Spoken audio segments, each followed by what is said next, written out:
What's going on, everybody? Welcome back to the channel. Today we're going to be talking about the ISF and the transmission service, specifically on the ISF. Now, when I initially got this car, when I reached about 116K, I took it to the dealership and had them do a transmission service along with a differential. Today we're specifically going to be talking about the transmission service that was performed. I'm gonna go through this service document and we're gonna break down exactly what's on here, because after doing a lot of research and getting ready to take on this job myself, I just want to review some of what I saw on this particular service history for what the Lexus Dealer did on this ISF. All right, so first things first. Here we have the first line here where it talks about the transmission service. So first thing here, we got part number 773775. So when you look at the fact that we're using 3 gallons of fluid at $118, if you do the math, 3 gallons is equal to 12 quarts. So with 12 quarts, I'm looking at this and I'm like, why am I being charged with so much fluid? Now that I'm reviewing the actual history of what occurred. So if you do the transmission pan and the drain plug, all you need is about a little over 3.5 quarts, right? If you do the transmission valve body removal, you'll need about 5 quarts. And if you do the torque converter removal, you'll need 7.1, so a little over 7 quarts of fluid.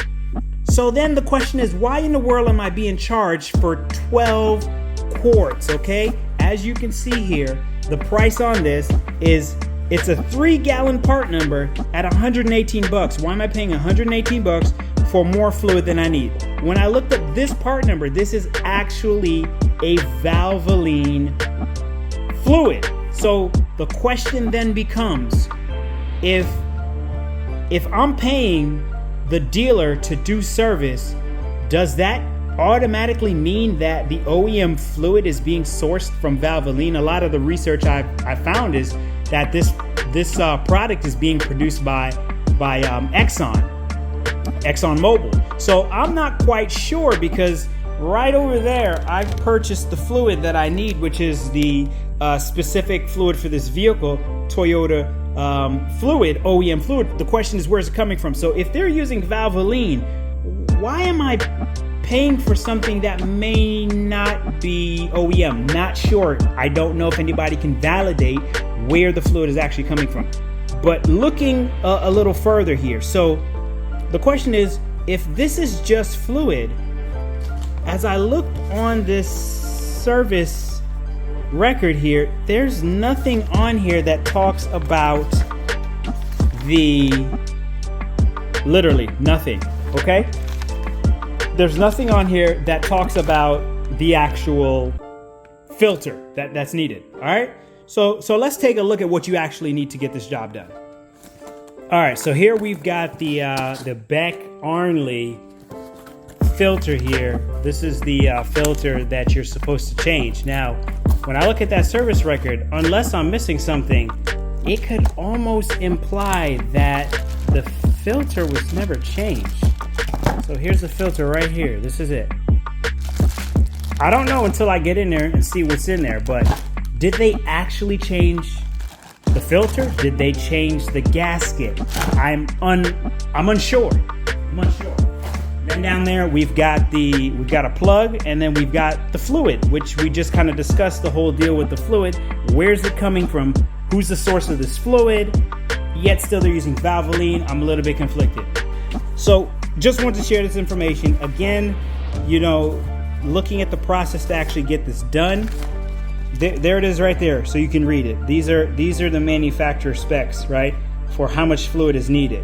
So again, I'm being charged for 12 quarts. 3 gallons equals 12 quarts, right? So somebody needs to explain to me, if somebody's out there that has worked at a dealership, please let me know what the deal is with that. All right, so we went through on paper at least what we think was done for the service. I mean, yeah, it's kind of hard to tell. I mean, there are no part numbers listing out specifically that a filter was changed, any of that stuff. But yeah, I guess we'll find out when we actually get into the job.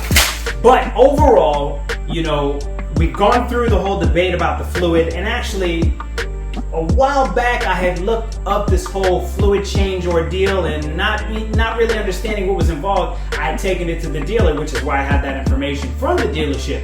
But it is questionable as to what they didn't do. And with the fluid, it was debated on a forum that Toyota was saying the fluid, Lexus, what have you, was saying that the fluid was lifetime guarantee. And I don't know of any fluid that is gonna last a lifetime.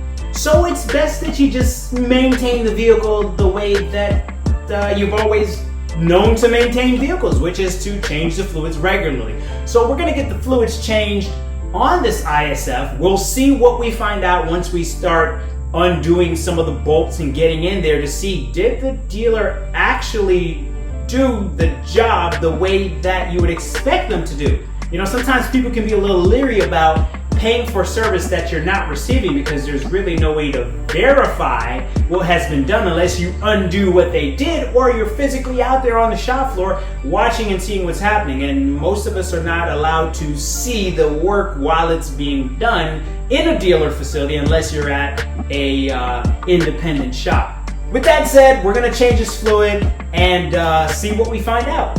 So stay tuned for that video when we go through the steps needed to change the transmission fluid on the Lexus ISF.